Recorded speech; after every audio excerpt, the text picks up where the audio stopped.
আজকে আমি রান্না করব ফুলকপি রোস্ট। শীতের সকাল আর শীতকালেতে ফুলকপি খুব ভালো পাওয়া যায়, তাই ফুলকপির নানান রকম রান্না হয়। আজ আমি ভাবলাম ফুলকপির একটু রোস্ট করি। তো ফুলকপি রোস্ট করার জন্য আমি নিয়েছি মিডিয়াম সাইজ একটা ফুলকপি। ফুলকপিগুলো এইভাবে কেটে নিয়েছি, এইরকম সাইজে নিয়েছি। এতে অল্প পরিমাণ চিনি, পরিমাণ মতো লবণ, এতে নিয়েছি মগজদানা 50 গ্রাম, ধনেপাতা কিছু কেটে নিয়েছি, 4 পিস কাঁচা লঙ্কা আর একটা টমেটো কেটে নিয়েছি। এতে নিয়েছি 100 গ্রাম টক দই, আর ফোড়ন হিসাবে ব্যবহার করব ছোটো এলাচ আর দারুচিনি। এবার আমি কপিটাকে ভেজে নেব। কপিটা ভাজার জন্য আমি গ্যাস অন করে দিয়েছি। এবার কড়াইয়ের মধ্যে অল্প পরিমাণ সাদা তেল দিয়ে দেব।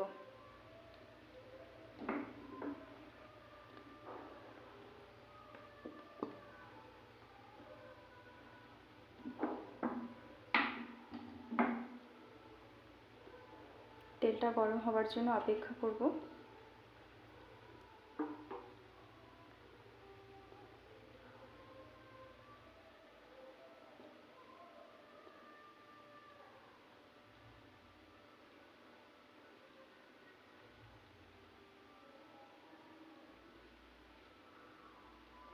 তেল গরম হয়ে গেছে, এবার ভালো করে কড়াইয়ের মধ্যে লাগিয়ে নেব।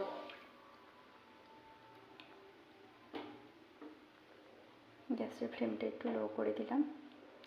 এবার কড়াইয়ের মধ্যে আমি আস্তে আস্তে কপিগুলো দিয়ে দেব।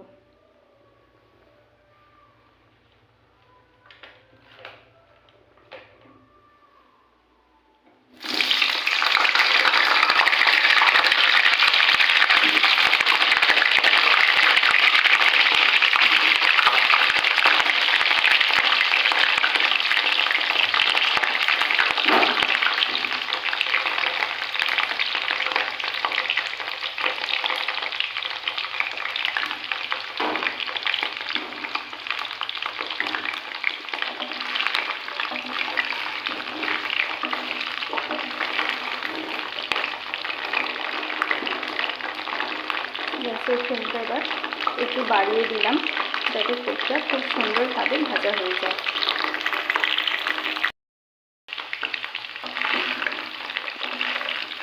কপিগুলো আস্তে আস্তে ভাজা হয়েই যাচ্ছে। এর মধ্যে আমি এবার পরিমাণ মতো লবণ দিয়ে দেবো।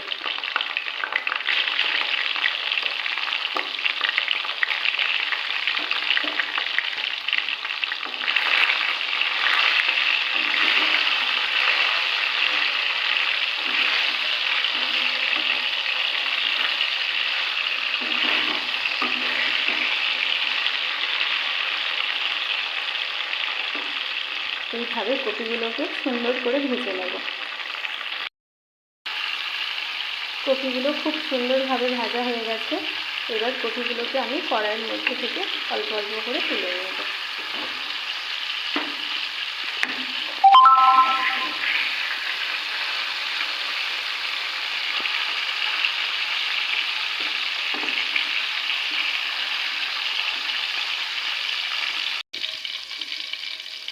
সব কপিগুলো আমি কড়াইয়ের মধ্যে থেকে তুলে নিয়েছি।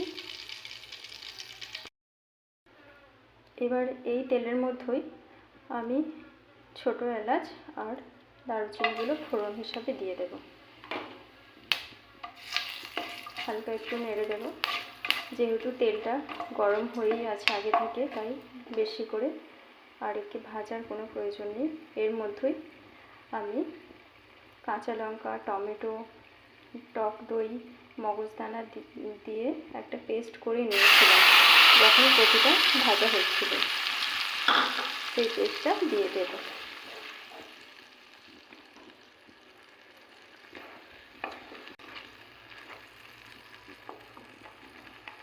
যেহেতু ফুলকপি রোস্ট সাদা হয়, তাই আমি এতে কাঁচা লঙ্কা ব্যবহার করেছি, আর কোনো রকম হলুদ ব্যবহার করব না।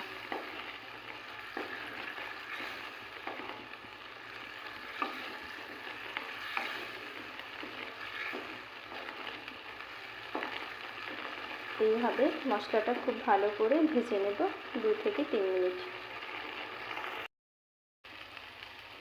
2 থেকে 3 মিনিটের মধ্যে মশলাটা খুব সুন্দর ভাজা হয়ে গেছে এবং এর থেকে তেল ছাড়তে আরম্ভ করে দিয়েছে। আমি এর মধ্যে অল্প পরিমাণ আদা বাটা অ্যাড করব।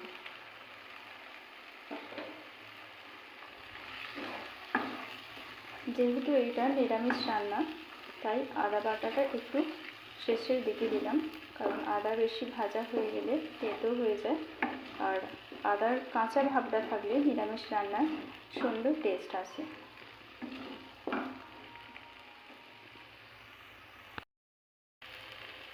আদা বাটাটা দেবার পর এর মধ্যে আমি ভেজে রাখা কপিগুলো দিয়ে দেব।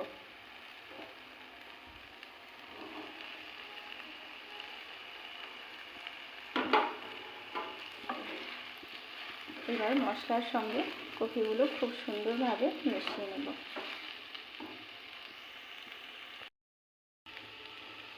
কপিগুলোকে মশলার সঙ্গে খুব সুন্দরভাবে মিশিয়ে নিয়েছি। এইবার এর মধ্যে অল্প পরিমাণ জল দেব। আমি এতে কোনো রকম সাদা জল ব্যবহার করব না।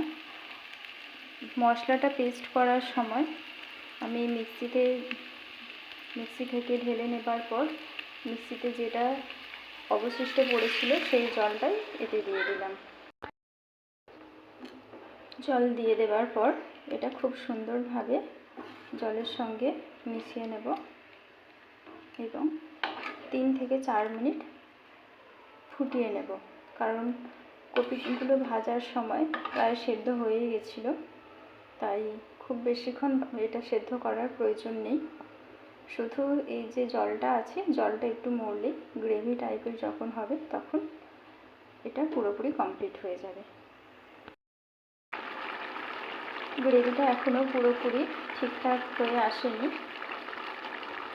এর মধ্যে আমি অল্প পরিমাণ চিনি অ্যাড করব।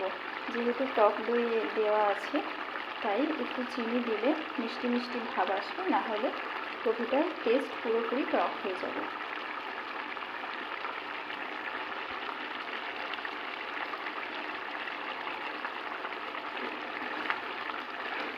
পরিমাণ মতো চিনি দিয়ে খুব ভালোভাবে মিশিয়ে নেব এবং আরও 1 মিনিট মতো ফুটিয়ে নেব। কপিগুলো সিদ্ধ হয়ে গেছে, গ্রেভিটাও ঠিকঠাক হয়ে গেছে। এবার এর মধ্যে আমি ধনেপাতাগুলো অ্যাড করে দেব।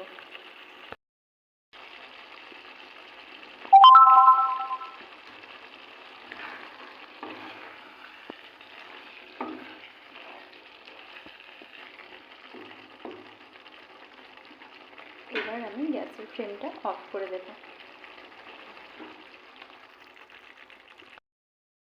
শীতের ফুলকপির রোস্ট একেবারে রেডি। এবার রুটির সঙ্গে কিংবা গরম ভাতের সঙ্গে দারুণ লাগবে খেতে। তোমরাও ট্রাই করে দেখবে।